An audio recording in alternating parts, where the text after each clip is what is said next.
Hi guys, let's talk पे आपका स्वागत है। आज कोई खास बड़ी चर्चा नहीं थी, छोटी सी थी तो उसी को लेके आया हूँ। और वो चर्चा ये है कि ब्लॉग बनाते बनाते अब व्लॉग बनाने की तरफ बढ़ा जा रहा है। और इसी के साथ ही ये कोशिश चल रही है कि कहीं ना कहीं जो भी कंटेंट अच्छे से अच्छा आपके तक पहुँच पाए। और मालेगांव एक जगह है जो कि महाराष्ट्र में पड़ती है। उसके ऊपर एक अच्छी बड़ी मूवी आई थी जो कि मैंने अभी जल्दी ही देखी। उसकी समीक्षा तो नहीं कह सकता हूँ, लेकिन हाँ ये है कि मुझे मूवी ने प्रभावित जरूर करा, क्योंकि वो एक रियल लाइफ इंसिडेंट पे थी। और रियल लाइफ इंसिडेंट पे आजकल बहुत सारी कहानियाँ किस्से आने लगे हैं। तो कहीं ना कहीं अब हम ये देख रहे हैं कि धीमे धीमे चीज़ों में बदलाव बहुत आ रहा है।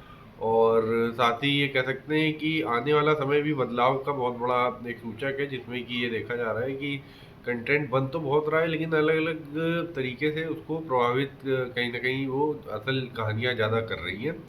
और इसी तरफ आगे आप देख सकते हैं कि केसरी भी आने वाली है। केसरी भी एक रियल लाइफ व्यक्ति की कहानी है। और इसी तरीके की बहुत सी कहानियाँ हमारे आसपास मौजूद हैं जो कि बन रही हैं। तो आप ये जान के कहीं ना कहीं जरूर कंटेंट देख लेते हैं, मूवी देख लेते हैं कि क्या वो किसी रियल लाइफ के व्यक्ति के ऊपर आधारित है।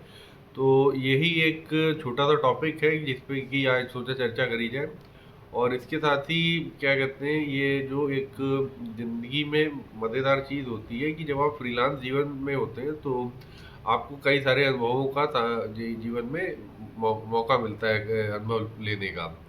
तो मैंने अपने जीवन में जैसे बहुत सारे कामों के साथ अब ज्योतिष चर्चा पे भी दिमाग लगाना शुरू किया है।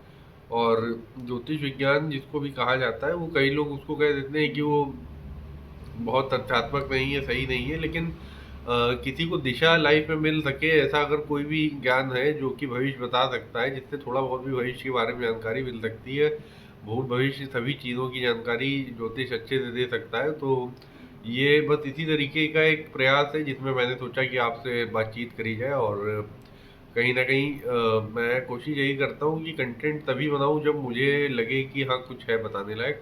बाकी आज जैसा कि जब ये वीडियो रिकॉर्ड हो रहा है तो मेरे पास अभी तो ऐसी कोई बड़ी जानकारी नहीं जिस पे चर्चा करी जा सकती। लेकिन हाँ ये सोच रहा हूँ कि फिल्म रिव्यूज़ भी करने का कोई एक प्लेटफॉर्म इसे बनाया जाए, जिसमें फिल्म रिव्यूज़ भी आपको मिलते रहे। अभी फ़िलहाल तो मैंने ऐसा कोई कंटेंट नहीं देखा है जो मुझे लगे या बहुत प्रभावित प्रभावित जिसने किया हो। तो ऐसा तो अभी कुछ नहीं देखा था। यही सुपर बॉयज़ ऑफ मालेगांव ने थोड़ा प्रभावित किया। और कहीं न कहीं अब ये है कि शॉर्ट मूवी या शॉर्ट डॉक्यूमेंट्री सीरीज़ भी लाने की तैयारी में हूँ, जल्दी वो भी आएगी। आप लोगों के सामने बहुत सारा कंटेंट वैसे भी मौजूद है। अच्छे कंटेंट वाले कंटेंट क्रिएटर्स अभी भी बहुत कमी है स्टडी में। और बहुत से लोग ये भी बताते हैं कि वैसे भी ये सब ऐप्स आई अमेरिका से हैं, तो इसमें पहले तो अमेरिकन कंटेंट ही बहुत होता था। अब Hindi content, Hindi content creators और रीजनल कंटेंट, फोक म्यूज़िक और भोजपुरी, हरियाणवी, पंजाबी सब कुछ आपको सुनने को मिल रहा है। और पंजाबी तो पहले से भी बहुत समृद्ध ही थी म्यूज़िक इंडस्ट्री। और अब ये है कि भोजपुरी का तड़का भी आपको खूब मिलता है। उसके साथ ही कहीं न कहीं और भी कई नई-नई चीज़ों का जानकारी आपके सामने उपलब्ध होती रहती है। तो ये सब चीज़ें अच्छी हैं, लेकिन बस ये है कि कंटेंट में एक हमें ये देखना होता है कि इन्फॉर्मेशन कितनी मिल रही है और कितनी तथ्यात्मक है। 2 चीज़ों का होना बहुत ज़रूरी होता है हर हर काम में। तो अब जैसे तथ्यात्मक चीज़ें जितनी भी लाइफ में होती हैं, उनसे बहुत प्रभाव कहीं न कहीं आता है आपके जीवन में। क्योंकि आजकल फेक न्यूज़ का इतना चलन है कि आधी से ज़्यादा चीज़ें फैक्ट चेकिंग में जाती हैं तो पता चलता है कि उसमें फैक्ट है ही नहीं, वो फेक न्यूज़ है। और ये आने वाले समय में एज़ अ पत्रकार भी मुझे लगता है कि एक बहुत बड़ा संकट हम लोगों के सामने, सभी के सामने खड़ा है। क्योंकि हम जब तक खबर ब्रेक करनी होती है तब तक पता चलता है कि वो उस खबर की सत्यता परखी नहीं गई है और उसमें कुछ ना कुछ झूठ आ जाता है। तो इसी तरीके से चीज़ें आगे चल रही हैं। आप बने रहें लेट्स टॉक के साथ और फॉलो करें चैनल को ज़रूर, जिससे कि मेरा थोड़ा हौसला बढ़ेगा तो मैं और अच्छे कंटेंट आपके सामने ला पाऊँगा। और इसी के साथ ही अगर जनवादी लेखक संघ कानपुर में किसी को जुड़ना हो मेरे साथ तो जुड़ सकता है।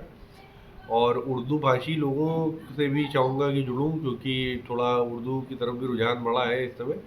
बहुत ज़्यादा समय नहीं दे पा रहा हूँ, लेकिन एक पॉडकास्ट किसी जल्दी उर्दू भाषी व्यक्ति के साथ लाने की तैयारी में हूँ।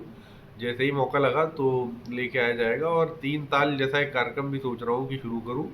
और यही सब छोटी छोटी चीज़ें हैं जो गतिविधियाँ चल रही हैं उनके आसपास। और आपको बताने के लिए आज मेरे पास यही सब चीज़ें थी, तो मैंने सोचा एक बार इसको वीडियो फॉर्मेट में देखें, रिकॉर्ड करें, शायद आपको पसंद आ जाए। और मुझसे जुड़े रहिए, मेरे चैनल से जुड़े रहिए, कहीं ना कुछ नया किया जाएगा कंटेंट की फील्ड में।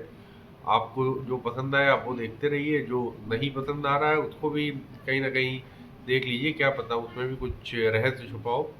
और कॉन्स्पिरेसी थ्योरी भी एक ऐसी चीज़ होती है जिस पे बड़ा चर्चा चला करती है। तो ये सब चीज़ें हो ही रही हैं जीवन में, आप इन सबको देखते रहें और आगे बढ़ते रहें, कहीं ना कहीं अपने जीवन को उन्नति की दिशा में बढ़ाने के प्रयास करें। धन्यवाद।